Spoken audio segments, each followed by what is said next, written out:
नमस्कार दोस्तों, नमस्कार, गुड मॉर्निंग, सुप्रभात। आज तारीख हो चुकी है, अपन देख सकते हैं यहाँ पर आज तारीख है। यहाँ देखें तो आज तारीख हो चुकी है 15 मई। कितना तारीख हो चुकी है? 15 मई। ठीक है। और यहाँ देखिए मेरे मोबाइल नंबर यहाँ पर मैं लिख देता हूँ 7737619949। ठीक है, ये मेरे मोबाइल नंबर हैं। ठीक है, तो आज हम देखेंगे आधुनिक भारत का इतिहास यानी मॉडर्न इंडिया। भारत को इतिहास को हम 3 भागों में बांट चुके हैं। पहले भी हमने वैदिक सभ्यता के बारे में, हम बीच बीच में से पार्ट्स ले रहे हैं, हम कंटिन्यू नहीं पढ़ पा रहे हैं कुछ किसी भी पार्ट को, तो हम बीच बीच में से इस पार्ट्स को ले पा रहे हैं। ठीक है, तो हम टोटल मैं केवल रीडिंग मारूंगा। रीडिंग मारने का कारण भी है कि आप किताबों में बहुत कुछ लिखा हुआ है, लेकिन जहाँ तक मैं देख रहा हूँ, जहाँ तक मैंने ये नोट्स बनाए हैं वो आप देखिएगा। आधुनिक भारत का इतिहास मुगल काल के 1526 से नहीं माना जाता। यानी कहने का मतलब है आधुनिक भारत का इतिहास हम कहाँ से मानते हैं? 1707 से लेके 1947 तक हम आधुनिक भारत का इतिहास क्या कर सकते हैं? मान सकते हैं। क्या कर सकते हैं? आधुनिक भारत का इतिहास हम यहाँ तक मान सकते हैं। यानी 1947 तक ये चलेगा। यानी वास्तविकता हम देखें तो इसको 3 भागों में हम बांट सकते हैं। यहाँ पर 3 भाग कौन कौन से हैं? यहाँ देखिए 1707 से लेके 1885 के करीब चलता है। इसके बीच में 1857 की क्रांति हो जाती है। यहाँ देखिए ये क्रांति की जो शुरुआत होती है, इसका दूसरा भाग हम देखेंगे 1885 से लेके 1947 के बीच में चलेगा, जिसमें 1853 में मुंबई से ठाणे के बीच में 1853 में क्या है 34 किलोमीटर क्या चलती है? रेलगाड़ी। यानी भारत में सबसे पहले रेलगाड़ी कहाँ पर चलेगी? मुंबई से लेके ठाणे, यानी 34 किलोमीटर। ठीक है ना। 1947 में हमारा देश क्या हो जाता है? आज़ाद हो जाता है। फिर इसी के बीच में अपन देखें तो यहाँ देखिए भारत में आधुनिक भारत की शुरुआत 1707 से नहीं मान के अपन देखते हैं कि अंग्रेज़ों के आने से हुई। यानी जैसे अंग्रेज़ भारत में आए तो यहाँ से मान सकते हैं अपन। और ये सारे के सारे जो अंग्रेज़ हैं उनमें 5 कंपनियां भारत में आई। पहले आए पुर्तगाली, जिसमें हम कह सकते हैं सबसे पहले पुर्तगाल से आने वाला व्यक्ति कौन था? Vasco D gamma. 1498 में वो आया था। डच आए थे 1596 में, अंग्रेज आए 1599 में, डेनिश आए 1616 में और फ्रांसीसी 1664 में भारत में आए। और ये व्यापार करने के दौर से आए थे। लेकिन अंग्रेजों ने व्यापार करने के साथ साथ भारत में 350 साल तक इन्होंने क्या किया था? राज किया था। आगे देखेंगे, आगे से हम देख सकते हैं कि डेनिश वाले डेनमार्क से आए, अंग्रेज ब्रिटेन से आए थे, डच वहीं हॉलैंड से आए थे, पुर्तगाली पुर्तगाल से आए थे, फ्रांसीसी फ्रांस से आए थे। ठीक है, अलग अलग देशों के बारे में मैंने आपको यहाँ बता दिया है। अब यहाँ देखेंगे कि 1857 की क्रांति नसीराबाद से मंगल पांडे के द्वारा स्टार्ट हुई। और मंगल पांडे कौन था? आप जानते हैं मंगल पांडे था एक ब्राह्मण था। जो मंगल पांडे नसीराबाद में 34वीं जो 34 नेप्टिन जो कमांडर जो अपनी वो क्या ने टुकड़ी हुआ करती थी सैनिक, उसमें एक सैनिक हुआ करता था। इसने 2 अंग्रेजों को क्या कर दिया? मार दिया था। क्या कर दिया था? मार दिया था। क्योंकि कारण अपने ब्राह्मण धर्म को ये विशिष्ट मानते हैं कि सुअर और चर्बी वाली जो कारतूस तो हुआ करते थे, इनका प्रयोग वहाँ किया जाता था। तो इसको अच्छा नहीं लगा, और अच्छा नहीं लगने के साथ ही इसने देखा कि भारत में इतिहास की शुरुआत कहाँ से मानी गई है? भारत की शुरुआत अननोन पीरियड से मानी गई है, जिसको कोई नहीं जानता। भारत के इतिहास को 3 भागों में हमने बांट दिया था। आगे देखिए, क्रांति के बाद में क्या हुआ? क्राउन शासन चालू हो जाता है। क्रांति कब तक चलती है? 1857 में, क्योंकि अंग्रेजों ने क्या कर दिया था यहाँ पर? अंग्रेजों ने यहाँ पर जो रानी विक्टोरिया थी उसने अंग्रेजों का शासन क्या कर दिया? समाप्त। यानी क्रांति वो क्या मतलब कहने का मतलब है कि जो ईस्ट इंडिया कंपनी थी उसका शासन यहाँ पर समाप्त हो जाता है, क्योंकि इसमें क्या 1857 की क्रांति में बहुत विद्रोह हो गया था। विद्रोह होने के साथ ही यहाँ पर सब कुछ समाप्त होने के कगार पे था। तो विक्टोरिया ने कहा कि अब यह समाप्त कर दिया जाना चाहिए। इसके बाद में क्राउन शासन के बाद में 1885 में अपन देखते हैं ईस्ट इंडिया कंपनी की स्थापना होने के बाद में यहाँ पर कांग्रेस की स्थापना होती है, जिसे हम कहते हैं Indian national movement of India. यानी 8 अगस्त 1942 को क्या हो जाता है, भारत छोड़ो आंदोलन यहाँ पे हो गया। इसके बाद में अपन देख 1905 में बंगाल विभाजन होता है, कर्जन लॉर्ड कर्जन था। ये सबसे बदनाम क्या है, गवर्नर जनरल ऑफ वायसराय माना जा सकता है या गवर्नर जनरल माना जा सकता है, ठीक है ना। 1906 में क्या हुई, मुस्लिम लीग की स्थापना हो गई आगा खान के नेतृत्व में। मुस्लिम लीग की स्थापना आगा खान ने की थी। 1907 में सूरत अधिवेशन हो गया। इसमें कांग्रेस के 2 भाग हो गए थे, गरम दल और नरम दल हो गए थे। गरम दल में देखिए बाल गंगाधर तिलक है, बिपिन चंद्र पाल है और बाल गंगाधर है, लाल पाल बाल, लाला लाजपत राय हैं, ठीक है। ये 3 ऐसे नेता थे और इन्हीं 3 नेताओं के द्वारा ये क्या है, उग्रवादी के रूप में ये जाने जाते हैं। इन्होंने ये किसी की बात नहीं सुना करते थे। आगे अपन देख सकते हैं यहाँ पर क्या है क्या नहीं है। आगे देखिए 1500 मुगल साम्राज्य यहाँ पर समाप्त हो चुका है और मुगल साम्राज्य कहाँ तक चलेगा, 1907 तक। इसके बाद में उत्तरवर्ती मुगल आ जाते हैं।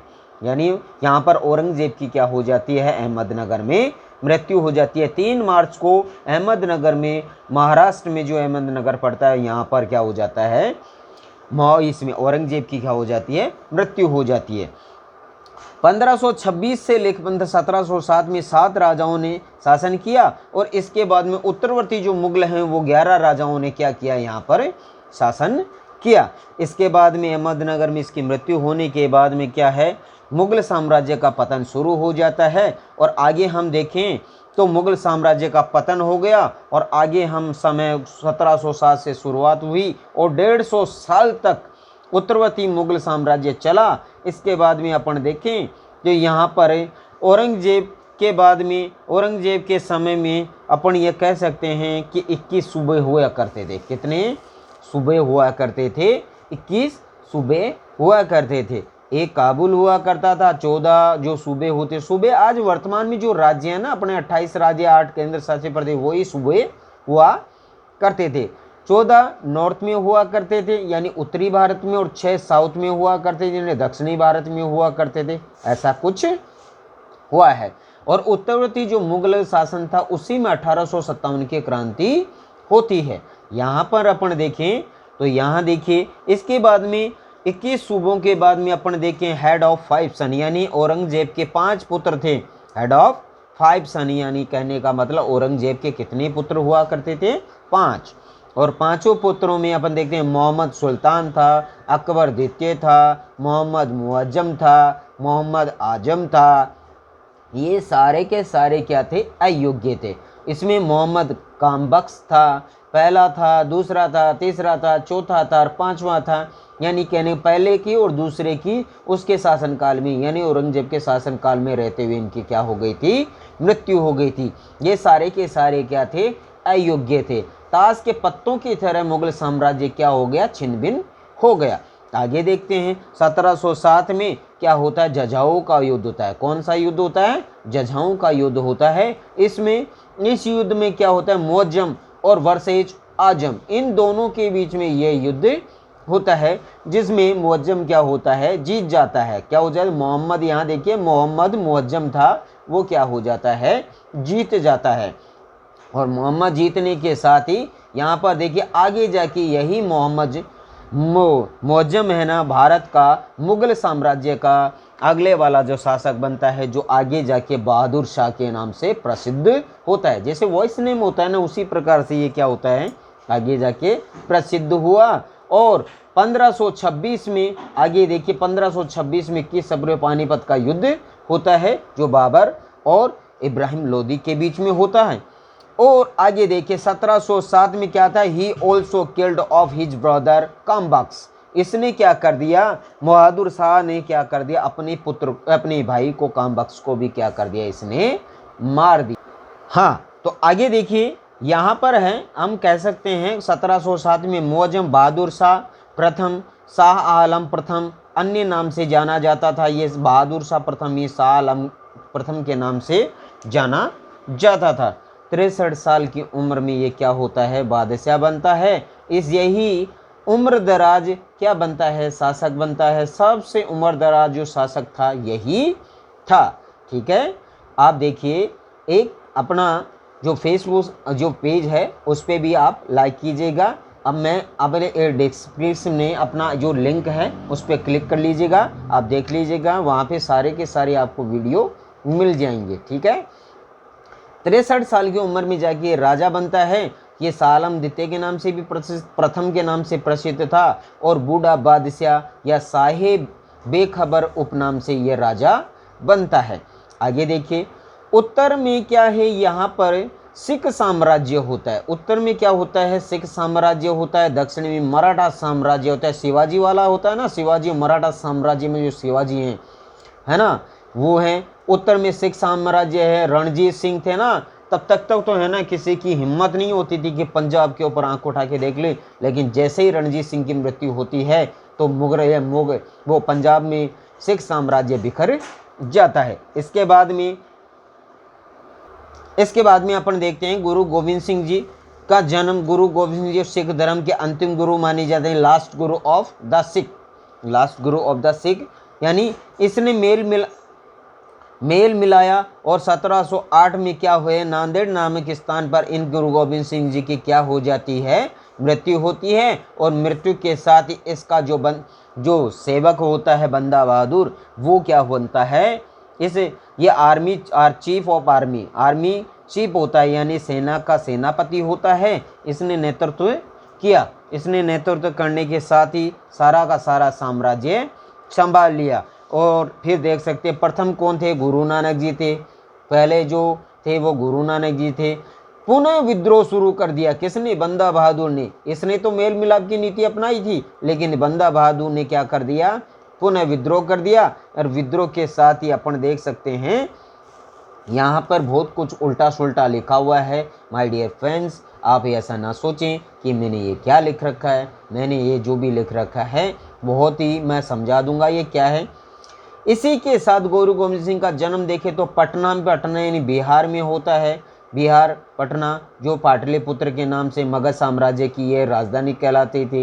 ये गंगा और सोन नदी के किनारे ये बसा हुआ था। विंध्याचल की पहाड़ियाँ थी, मगध साम्राज्य की राजधानी हुआ करती थी। और मगध साम्राज्य पे 7 वंशों ने क्या किया था, राज किया था। इसी प्रकार से अपन देख सकते हैं यहाँ पर नोट, औरंगजेब क्रूर व्यक्ति था, यानी क्रूर राजा था। बहादुर शाह आलम प्रथम दयनीय था। इसने क्या किया, सभी के साथ मेल मिलाप की नीति अपनाया इसने सिखों के साथ। इसके बाद भरतपुर के चूड़ामण जाट था। भरतपुर का ये सूरजमल जाट है ना। 76 साल के साथ बुंदेला सरदार था ये 76। इनके साथ दयनीय की नीति किसने अपनाई थी, बहादुर शाह या आलम शाह द्वितीय ने अपनाई थी। आगे देखिएगा यहाँ पर छत्रपति शिवाजी मराठा साम्राज्य है, इनके साथ अपन देखिए दक्षिणी अभियान औरंगजेब ने किया। तो यहाँ पर देख सकते हैं संभाजी पर आक्रमण किया। संभाजी शाहजी पुत्र थे इसके, यशुबाई इनकी पत्नी थी। यहाँ देखिए तो गोलकुंडा बीजापुर है ना, ये बीजापुर महाराष्ट्र में पड़ता है। बीजापुर कर्नाटक, गोलकुंडा कर्नाटक में। और वर्तमान में देखो कांग्रेस सरकार आ चुकी है, कांग्रेस जीत चुकी है कर्नाटक में। कांग्रेस का बहुमत आ चुका है। कांग्रेस ने अभी आज ही कल परसों जो चुनाव हुए उसमें देखिए।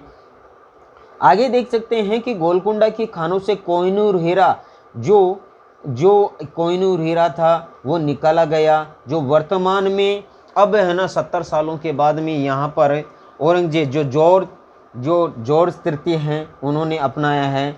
वर्ल्ड फेमस है ये हीरा, यहाँ देखेंगे अपन। आगे देखिए 1689 में शिवाजी का पौत्र, यानी शिवाजी का पुत्र संभाजी का पुत्र साहूजी। शिवाजी का पुत्र कौन था, संभाजी, यानी साहूजी का तो क्या था, ये पुत्र था। संभाजी का पुत्र साहूजी।